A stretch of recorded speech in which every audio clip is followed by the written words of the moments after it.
Again, we'll just announce the speaker's name, the speech title, speaker's name, and the speech title again. Our speaker number 1, Deborah Bradley. Gold Rush. Deborah Bradley, Gold Rush.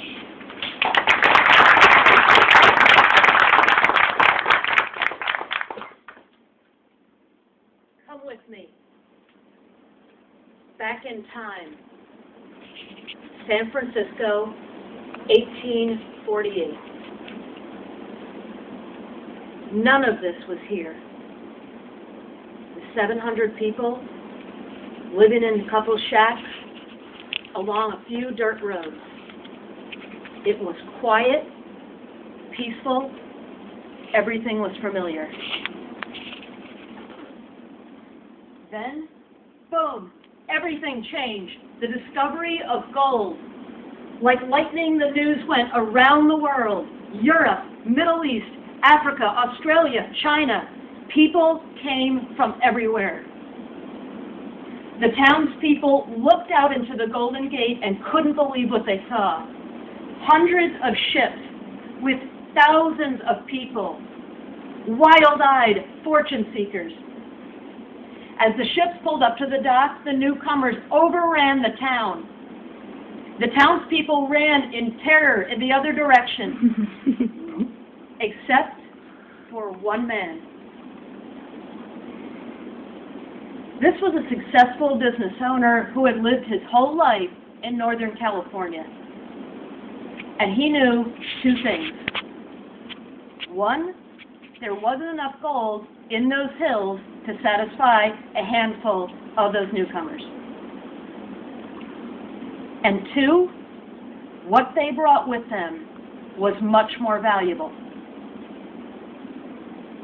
As he looked into the crowd, he saw gold, and it was them. They brought diversity, optimism, and risk-taking. This isn't a story about geography or a medal. It's not about being in San Francisco. It's about San Francisco being in us. Diversity. All of those people and cultures and languages, ethnicities. How do we manage all those differences? We don't. Picture a winning team.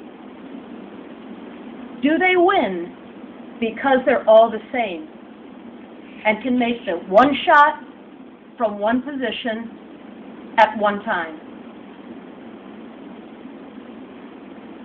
Or do they win because they are different? And as a group, they can make any shot at any time from any position.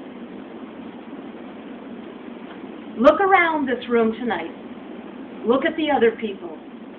There are probably not two people in this room with exactly the same ethnicity, exactly the same family background. And this is our greatest strength. If your group is small and the same, you are limited. But if your group has enough room for everyone, that's where the real magic happens. Optimism. It's anticipating the best possible outcome. It is believing in a solution even if you can't yet see it.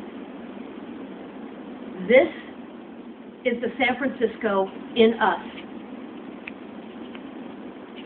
You will never build a train underwater on a major fault line. They told the BART engineers. You will never build a business around internet search. They told the Google founders. Optimism is what makes the impossible possible. Faced with a challenge, the pessimist sees difficulties. You see opportunity. risk-taking. All of these people came from all over the world seeking fortune. But what they didn't realize is they already had it. And that was the ability to take that first step, to take that risk and get on that boat and come here. How many of you here tonight have been asked the question, oh, how do you do Toastmasters? I would never do that. It's too scary, too big of a risk. But you take that risk and grow and experiment and stretch. You take a step into the unknown and it appears unsafe. But you will not fail in life if you aim high and miss. You will fail if you aim low and hit. This is the San Francisco in us. Diversity, optimism, and risk-taking. Looking into the crowd, I see gold, and it's you.